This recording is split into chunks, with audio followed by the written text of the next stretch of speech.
టిప్పర్తో గుద్ది చంపాలని చూశారన్నది ఒక నేత ఆరోపణ.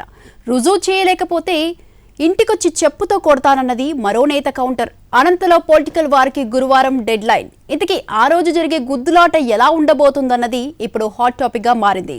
ఏపీ రాజకీయాల్లో ఎక్కడైనా ఒక ఇన్సిడెంట్ జరిగితే అటు తిరిగి ఇటు తిరిగి ఎక్కడికి వెళుతుందో ఊహించడం కష్టం.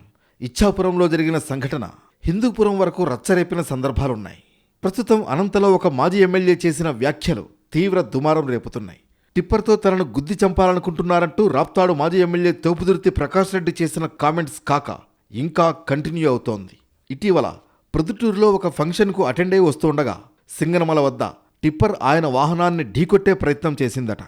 అయితే ఆ tipper Kalyanadurgam MLA Surendrababu SR కన్స్ట్రక్షన్కు సంబంధించినది కావడంతో రాజకీయ రగడకు దారితీసింది. తనను పరిటాల సునీత, సురేంద్రబాబు కలిసి చంపాలని చూశారని, ఇది నారా లోకేష్ పర్యవేక్షణలోనే జరిగిందని ప్రకాష్ రెడ్డి ఆరోపించారు. ప్రభుత్వంపై తాను చేస్తున్న పోరాటాలు తట్టుకోలేక అంతం చేయాలని చూస్తున్నారన్నది ఆయన మాట. ప్రొద్దుటూరుకి మా మేనమ్మ మా మనవరాలు నిశ్చితార్థం ఉంటే పోయి వారి గ్రామానికి పోయి అక్కడి నుంచి నేను బయలుదేరి వస్తాను. నిన్న సాయంత్రం 4:47కు శ్రీబండమీదపల్లి గ్రామం దగ్గర అమిలేని సురేంద్రకు సంబంధించినటువంటి ఒక టిప్పర్ మేము ఇలా వస్తాం అనంతపురం వైపుకు ఆపోజిట్ డైరెక్షన్లో వస్తా ఉన్నాడు. ఉన్నటువంటి ఆ రోడ్డు డివైడర్ తొలగించబడింది. ఆ నుంచి దూరి మమ్మల్ని ఢీ కొట్టపోయినాడు. అమిలేని Surendra, tipper, SRC constructions, infra developers something. ఈ ఆరోపణలపై ఇటీవల Surendrababu, Paritala Sriram, MS Raju press meet పెట్టి ప్రకాష్ రెడ్డిపై విరుచుకుపడ్డారు. లోకేష్ గురించి మాట్లాడే స్థాయి ఆయనకు లేదని, గన్మెన్ల కోసమే టిప్పర్ డ్రామాలు ఆడుతున్నారని ఆరోపించారు. వైసీపీ హయాంలో ప్రకాష్ రెడ్డి చేసిన అరాచకాలు, భూదందాలు చాలా ఉన్నాయని విమర్శించారు. మరి కూడా వచ్చి హత్యా రాజకీయాలు మా పైన నెట్టడం అనేది నిజంగా చాలా దుర్మార్గమైన చర్యగా నేను చెప్తున్నాను. మేము ఎప్పుడూ హత్యలు చేయలేదు, ఎక్కడ హత్యల జోలికి పోలేదు. ప్రకాష్ రెడ్డి పిచ్చి కూతలు కూస్తూ అంటాడు, పిచ్చి పిచ్చికి మాట్లాడుతూ అంటాడు. గన్మెన్లు, మరి గన్మెన్లు మీకు ఏదో మేము కొడాలి నాని నీకు సాష్టాంగం చేసి తెచ్చుకున్నాము గన్మెన్లు అని చెప్తున్నారు. అసలు ఈయన మాట్లాడేటివి ఎట్లుంటాయంటే పొంతనుండదు. ఒక పిల్ల పిచ్చుకుక్క అదే అని మాట్లాడతాను, తోలు తీస్తా ప్రకాష్, గుర్తుపెట్టుకో. దీనికి కౌంటర్గా మళ్లీ తోపుదుర్తి ప్రకాష్ రెడ్డి వివాదాస్పద వ్యాఖ్యలు చేశారు. ఎమ్మెల్యే అయిన 3 నెలలకై 7 కోట్లు పెట్టి విల్లా కొనడం, బెంగళూరు, మడకశిర ప్రాంతంలో ఆస్తులు ఎలా సంపాదించావో చెప్పాలంటూ ఎంఎస్ రాజుకు సవాల్ విసిరారు. ఆయన నారా లోకేష్ బినామీ అంటూ విమర్శించారు. బాబు రాజు, ఎంఎస్ రాజు తమ్ముడు, చెప్పుల షాప్లో పనిచేసే దగ్గర నుంచి ఈరోజు లోకేష్ బినామీగా ఎదిగేంత వరకు నీ చరిత్ర అందరికీ తెలుసునన్న. భూస్వాముల ఇళ్లలో పుట్టి 100 కోట్ల కాంట్రాక్టులు చేసి కూడా మేము బాడిగ ఇంట్లో ఉన్నాము అంటే ఎవరు నమ్మడంలే తమ్ముడు. నువ్వైనా నమ్మినావు.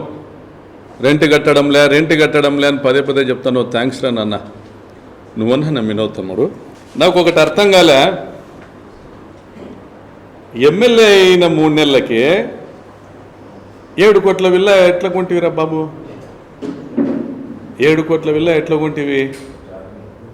సాక్షి ఆఫీస్ పక్కన నీ పార్టీ ఆఫీస్ ఏదైతే ఉందో అది కూడా కొన్నావంట కదా. బెంగళూరులో కూడా ఏదో ప్రాపర్టీ కొన్నావంట కదా బాబు రాజు. అమ్మ బాబాయ్, నీకు 4, నువ్వు హైబ్రిడ్ రాజు, మామూలు రాజు కదా, 4 పదవులు: TTD board member, state SCCL అధ్యక్షుడు, జిల్లా పార్టీ అధ్యక్షుడు, ఎమ్మెల్యే. గుండుమల తిప్పేస్వామికి గుండు కొట్టి నిన్ను కూర్చోపెట్టినాడు లోకేష్, ఎందుకంటే నువ్వు లోకేష్ బినామీవి కాబట్టి. దీనిపై మడకశిర ఎమ్మెల్యే ఒక రేంజ్లో ఫైర్ అయ్యారు. తాను అక్రమ ఆస్తులు సంపాదించినట్లు ఆధారాలు చూపించాలని సవాల్ విసిరారు. గురువారం సాయంత్రంలోగా ఎక్కడైనా ఒక చిన్న ఆధారం తీసుకొచ్చినా ఎమ్మెల్యే పదవికి, టీడీపీకి రాజీనామా చేస్తానని చెప్పారు. నిరూపించలేకపోతే తోపుదుర్తి ఇంటికి వెళ్లి చెప్పుతో కొడతా అంటూ ఆయన చేసిన కామెంట్లు కలకలం రేపాయి. నీకు గురువారం వరకు టైం ఇస్తా ఉన్నా. నా పేరు మీద కానీ, నా భార్య పేరు మీద కానీ, మా అమ్మ నాన్న పేరు మీద కానీ, నా కొడుకుల పేరు మీద కానీ, నా బంధువుల పేర్ల మీద కానీ, నా దగ్గర ఉన్న హితులు, సన్నిహితులు, మిత్రులు, అనుచరులు, నా పార్టీ, నా కార్యకర్తల పేర్ల మీద కానీ నాకు బినామీ ఆస్తి కానీ, నా ఆస్తి కానీ, 1 రూపాయి ఆస్తిని నువ్వు నిరూపించగలిగితే తిరుమల వెంకటేశ్వర స్వామి పాదాల సాక్షిగా నేను రాజీనామా పత్రం ఎమ్మెల్యే పదవికి, బోర్డు మెంబర్కి, తెలుగుదేశం పార్టీకి కూడా రిజైన్ చేయడానికి నేను సిద్ధంగా ఉన్నా. గురువారం లోపు నువ్వు నిరూపించకపోతే నీ ఇంటి దగ్గరికి డెడ్ లైన్ నీకి నువ్వేదైతే మాట్లాడినావో అనంతపూర్లో నాకు 7 కోట్ల విల్లా, బెంగళూరులో ఆస్తులు, అదేవిధంగా మడకసిరలో ఉన్నటువంటి నా పార్టీ స్థలము నాదని మాట్లాడినావు కదా, ఇవన్నీ నువ్వు నిరూపించాలా. నిరూపించకపోతే చెప్పు తీసుకొని పడతా. ఏమనుకుంటానో మరోవైపు ఈ ఇద్దరు నేతలకు మద్దతుగా అటు వైసీపీ ఇటు టీడీపీ ఎస్సీ బీసీ నాయకులు ఒక రేంజ్లో తిట్టుకుంటున్నారు. మొత్తానికి ఈ టిప్పర్ గుద్దులాట పంచాయతీ ఎంతవరకు వెళుతుంది, గురువారం ఏం జరగబోతుందన్న దానిపై అనంతలో హాట్ టాపిక్ నడుస్తోంది.